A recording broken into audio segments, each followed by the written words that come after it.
When people begin to use terms that are not in the Bible, it usually means they've come to wrong conclusions.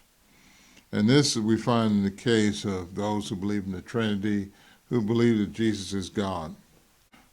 If we look throughout the Bible for the expression Jesus is God, that expression is nowhere found. But many will point to John 1:1. What does John 1:1 say? It says, in the beginning was the Word. So it shows that in the beginning the Word was. He was there in the beginning. The beginning is over with. We're not at the beginning anymore. The Word was there at the beginning. It was a was factor. He was in the beginning. And the Word was with God. Well, who is the God the Word was with? And when did he stop being with God? See, was is past tense. So the Word was with God. Now, we know who the Word is, Jesus. The question is, who is the God he was with? That denotes two persons. And so, in other words, Jesus is not said to be God here. He's said to be with God. So that it's not saying he is God, but that he was with God. Again, who is the God he was with? Well, as the Bible shows, the Most High of all the earth is YHWH, is the Tetragrammaton, Yahweh, or Jehovah, some translations have it. Now the next part says, and the Word was God. Does it say the Word is God? No, it doesn't say that. It said the Word was God. Now the Bible says there are many gods and many lords. Even Moses was called a god. So if Moses was called like a god, was made like a god by God, God made him a god to Pharaoh, surely Jesus Christ can be and should be called a god. In fact, the Bible says he's called the mighty God. But notice it says the Word was God. Now, it didn't say he is God, was God. The word was is very important. Remember, Jesus said, I was dead at Revelation 1:18. What does that mean?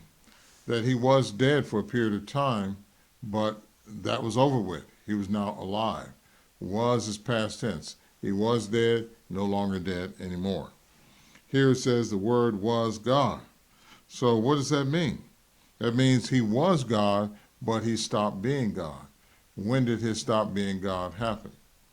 As John 1:14, we go to verse 14, and the Word became flesh and dwelt among us, and we beheld his glory, the glory as of the only begotten of the Father, full of grace and truth.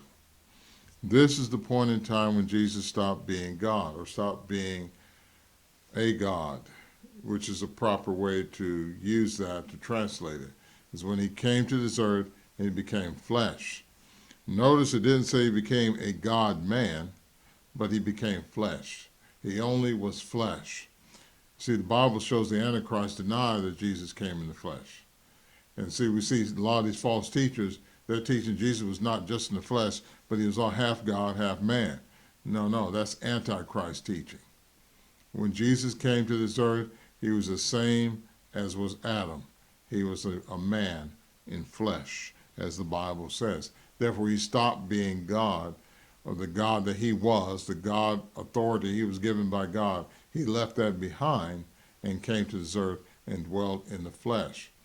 That's why we find the scriptures where he'd take a journey, he'd be tired, he'd be hungry, he'd be sleepy, because he was a man, a perfect man.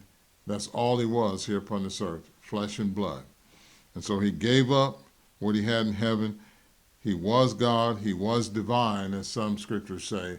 He left that divinity behind to come and die for us, to live as a man. So John 1:1 does not prove that Jesus is God. It never makes that statement at all. It's nowhere to be found there. It just simply tells us the documentation of the word Jesus from the beginning until when he stopped being God and came to this earth and became flesh. The Trinity and those who speak Jesus God have denied the God of Jesus. They have twisted the scriptures. Therefore, they're leading their members to wrong conclusions, where they don't understand who God is. They don't understand who Jesus is. And Jesus said, it's everlasting life. to know you, as John 17:3, to know God, to have accurate knowledge about God is very important. To know the truth about God, know the truth about His Son. Accuracy is very important. Zeal without accurate knowledge makes what we're doing not productive. So we have to understand who God is and stop following the false teachers of this world, these Antichrist teachers that are teaching that Jesus is God and that the Trinity is in the Bible, because you'll never find that expression Trinity nowhere in the Bible. Wrong conclusions being drawn. No, respect the God of Jesus and also respect the authority of Jesus, as the Bible says He was given all authority here in heaven and on earth. God gave it to Him. And so respect His authority, because there's no other name by which we may get saved, and that name is Jesus Christ. Thank you.